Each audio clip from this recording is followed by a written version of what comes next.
তুমি প্রেমিকার পিছনে ঘোরো, 15 বছর বয়স তোমার, 20 বছর 22 বছরে বাইক লাগবে তোমার।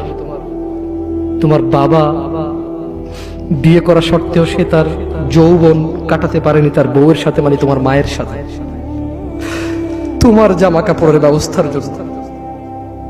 তুমি বুঝো যুবক, তোমার বাবার বয়স এখন 40, সে তোমার মার কাছে আসলে আর অনুভূতি নেই, তার শক্তি কমে গেছে। তুমি বুঝবা না যুবক। 15 বছর বয়সে তুমি যত উত্তেজিত, তোমার বাবা 30 বছর বয়সে এরকম ছিল, সে আসতে পারেনি।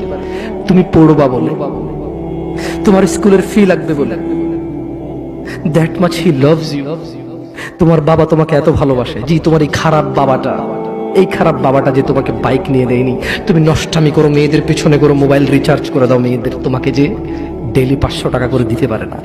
এই লোকটা যদি 60 বছর বয়স পায়, তার জীবনের 20টা বছর সে এমন 20টা বছর, যে 20টা বছরে সে হাড় ভাঙা পরিশ্রম করতে পারত, করছে, তোমার মায়ের দেখা সে পায়।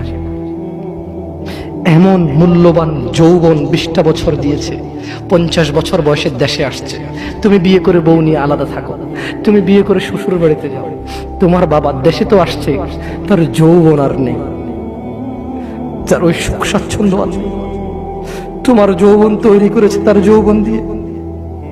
এই মুহূর্তে কোটি টাকা দিলে কি সে যৌবন কিনতে পারবে?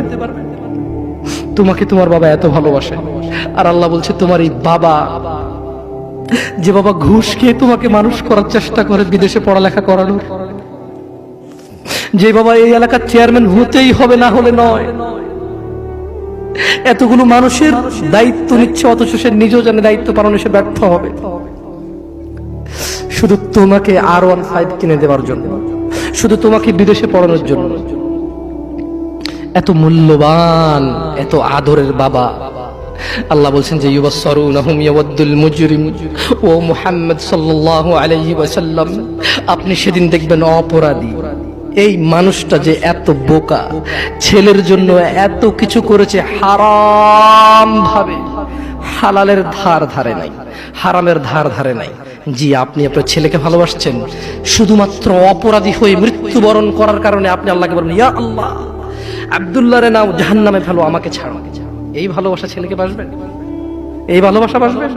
ইন্না লিল্লাহি ওয়া ইন্না ইলাইহি রাজিউন।